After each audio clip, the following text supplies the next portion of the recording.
नमस्कार। और आज की हमारी इस नई और अ, बेहद ही रोमांचक गहरी चर्चा में आप सभी का बहुत बहुत स्वागत है। जी, स्वागत है आप सभी का। आज ना हम एक बहुत ही खास सफ़र की शुरुआत कर रहे हैं।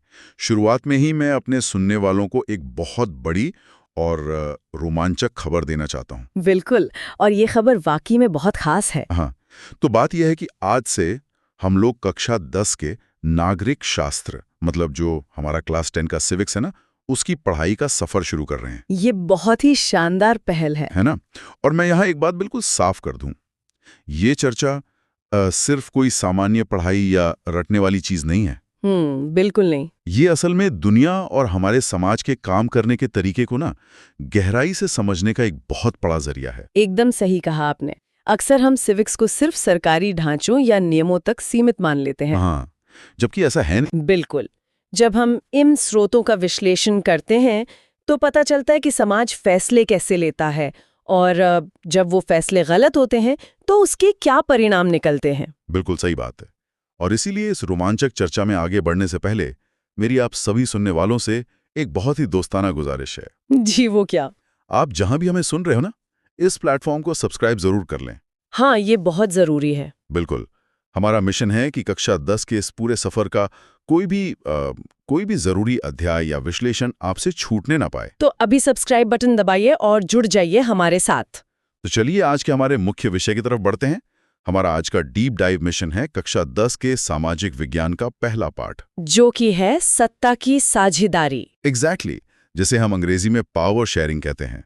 और मैं बता दूं कि आज की हमारी ये पूरी चर्चा एनसीईआरटी के समाधान और कक्षा 10 के कुछ बेहतरीन नोट्स पर आधारित है। जी, ये स्रोत बहुत ही प्रामाणिक हैं। तो चलिए इफ्तिताह विस्तार से समझते हैं, आखिर ये सत्ता की साझेदारी है क्या चीज। देखिए, अगर हम स्रोत में दी गई मूल अवधारणा को देखें तो ये एक बहुत ही कुशल राजनीतिक पद्धति है। पद्धति है। हाँ, इसमें होता ये है कि समाज के जितने भी अलग अलग वर्ग हैं ना जी, उन्हें देश के शासन में भागीदार बनाया जाता है। मतलब सब कुछ साथ लेके चलना। बिल्कुल। शासन की ताकत किसी एक इंसान या समूह के हाथ में नहीं रहती। और यहाँ जो बात सबसे ज्यादा हैरान करने वाली है वो ये है क्या बात है कि हमें लगता है सत्ता का बंटवारा सिर्फ वहीं जरूरी है जहाँ समाज में कोई बहुत बड़ा विवाद या विभाजन हो। हाँ, आम धारणा तो यही है। लेकिन स्रोत स्पष्ट करते हैं कि भले ही किसी देश में कोई सामाजिक विभाजन ना भी हो ना, फिर भी सत्ता का बंटवारा बहुत जरूरी है। अच्छा, मतलब बिना लड़ाई झगड़े वाले समाज में भी। बिल्कुल, ताकि कोई संवैधानिक गतिरोध, जिसे हम कॉन्स्टिट्यूशनल डेडलॉक कहते हैं, वो पैदा ना हो। मैं समझ रहा हूँ। इसे ना हम एक आम जिंदगी के उदाहरण से जोड़कर देख सकते हैं। जी, बताइए। मान लीजिए स्कूल या कॉलेज का कोई ग्रुप प्रोजेक्ट है। हाँ, ग्रुप प्रोजेक्ट्स तो सबने किए हैं। तो उस ग्रुप में भले ही सब बहुत पक्के दोस्त हों, कोई लड़ाई ना हो, फिर भी काम का बंटवारा तो करना ही पड़ता है ना। बिल्कुल करना पड़ता है। कोई रिसर्च करेगा, कोई प्रेजेंटेशन बनाएगा, कोई डिजाइन देखेगा। अगर एक ही इंसान सोचे कि मैं ही सब कुछ कर लूंगा, तो प्रोजेक्ट तो पक्का डूबेगा। बहुत ही सटीक उदाहरण दिया आपने। सत्ता की साझेदारी बिल्कुल इसी ग्रुप प्रोजेक्ट की तरह काम करती है ना? जी, लोकतंत्र का मूल मंत्र ही यही है कि लोग शासन व्यवस्था से जुड़ें। एक वैध सरकार या कहें कि लेजिटिमेट गवर्नमेंट वही है जिसमें सबकी भागीदारी हो। बिल्कुल। और जब किसी समाज में क्षेत्रीय भाषा या जाति के आधार पर पहले से ही विभाजन हो, तब तो ये और भी अहम हो जाता है। एकदम सही, क्योंकि बिना इसके समाज में टकराव, हिंसा और राजनीतिक अस्थिरता फैलने का डर हमेशा बना रहता है। और हमारे श्रोतों ने इस बात को साबित करने के लिए दो बहुत ही शानदार देशों की कहानियों का तुलनात्मक विश्लेषण दिया है। जी, बेल्जियम और श्रीलंका की कहानी। बिल्कुल। तो चलिए सबसे पहले बेल्जियम की तरफ चलते हैं। स्रोत के आंकड़ों के अनुसार बेल्जियम यूरोप का एक बहुत ही छोटा सा देश है। बहुत ही छोटा। हाँ, इतना छोटा कि इसकी आबादी हमारे भारत के हरियाणा राज्य से भी कम है। जी, लगभग 1 करोड़ से थोड़ी अधिक। लेकिन इसकी जो जातीय बनावट है ना, जिसे एथनिक कॉम्पोजिशन कहते हैं, हाँ, वो बहुत जटिल है। काफी कॉम्प्लेक्स है। हाँ, देश की 59% आबादी डच बोलती है। 40% लोग फ्रेंच बोलते हैं और बाकी 1% लोग जर्मन बोलते हैं। और राजधानी का हाल तो बिल्कुल ही उल्टा है। हाँ, राजधानी ब्रुसेल्स में 80% लोग फ्रेंच बोलते हैं और सिर्फ 20% डच बोलते हैं। यही वो भाषाई विविधता थी जो एक बहुत बड़े झगड़े का कारण बन सकती थी। फ्रेंच बोलने वाले लोग थोड़े समृद्ध और ताकतवर थे, जिससे डच बोलने वालों में असंतोष था। तो क्या उन्होंने आपस में लड़ाई शुरू कर दी? नहीं, बेल्जियम के नेताओं ने बहुत समझदारी दिखाई। उन्होंने एक नवीन प्रकार का शासन अपनाया। वो कैसे? उन्होंने 1970 से 1993 के बीच अपने संविधान में ऐसे संशोधन किए कि देश में किसी भी नागरिक को बेगानेपन यानी एलियनेशन का एहसास न हो। ये तो बहुत अच्छी बात है। बिल्कुल, उन्होंने तय किया कि केंद्र सरकार में डच और फ्रेंच भाषी मंत्रियों की संख्या एकदम समान होगी। मतलब कोई भी एक समुदाय अपनी मनमानी नहीं कर सकता। बिल्कुल नहीं। आज पूरी दुनिया बेल्जियम की इस समझदारी की दाद देती है। वाकई ये एक बेहतरीन मॉडल है, लेकिन यहाँ बात सच में बहुत दिलचस्प हो जाती है। वो कैसे? क्योंकि अब हम चलते हैं श्रीलंका की तरफ। श्रीलंका का अनुभव बिल्कुल अलग रहा है। बिल्कुल।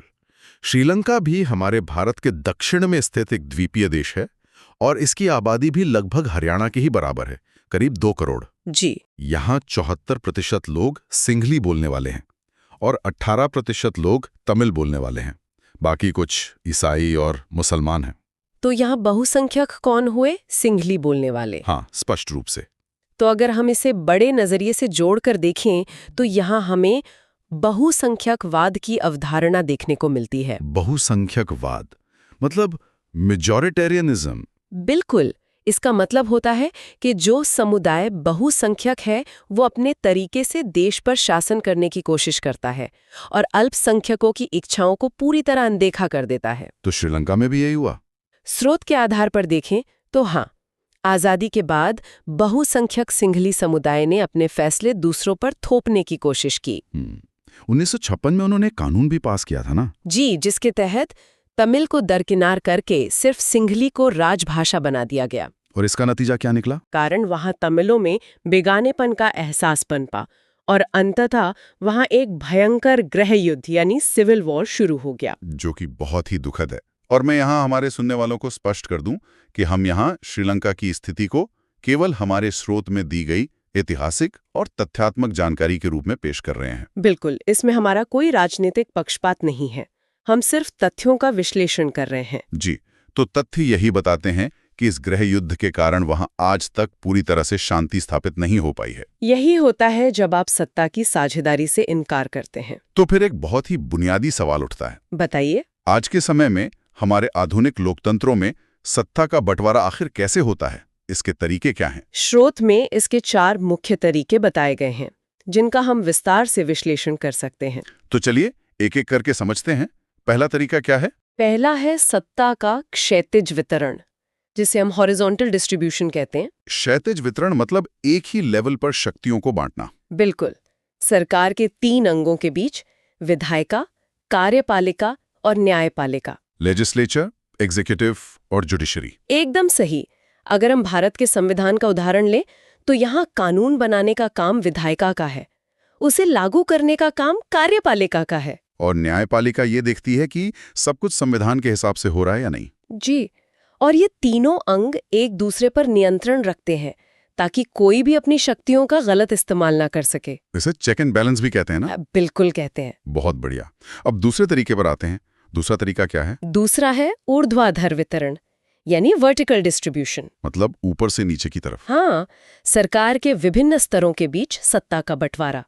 जैसे पूरे देश के लिए एक केंद्र सरकार होती है, सेंट्रल गवर्नमेंट। जी, और फिर क्षेत्रीय स्तर पर राज्य सरकारें होती हैं, स्टेट गवर्नमेंट्स। भारत में तो इसके नीचे पंचायत और नगर पालिकाएं भी होती हैं। बिल्कुल।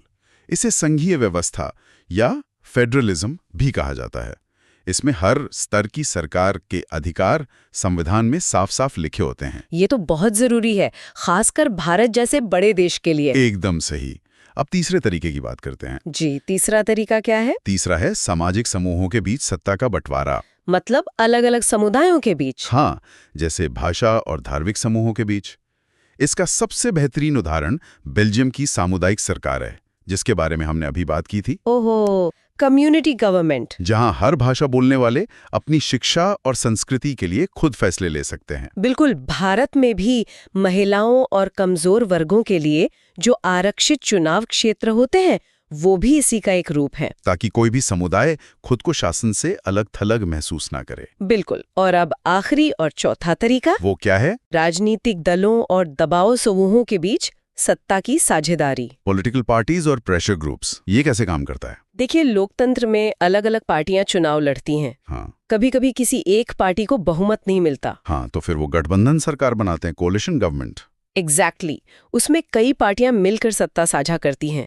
इसके अलावा कई व्यापारिक संगठन या किसान यूनियन जैसे दबाव समूह भी होते हैं जो सीधे चुनाव तो नहीं लड़ते लेकिन सरकार की नीतियों पर प्रभाव डालते हैं। बिल्कुल, वो सरकारी समितियों में भाग लेकर सत्ता में अपनी हिस्सेदारी निभाते हैं। वाह, तो इस सब का असल में क्या मतलब है? मतलब बहुत साफ है। अगर मैं पूरी चर्चा को समेटते हुए कहूँ तो सत्ता को बांटना किसी देश को कमजोर करना नहीं है। बिल्कुल नहीं। बल्कि ये लोकतंत्र की सच्ची भावना है, द स्पिरिट ऑफ डेमोक्रेसी। एकदम सही कहा, क्योंकि जनता ही सारी राजनीतिक शक्ति का असली स्रोत है और स्वशासन की संस्थाओं के माध्यम से शासन चलाना ही सबसे उत्तम व्यवस्था है। बिल्कुल।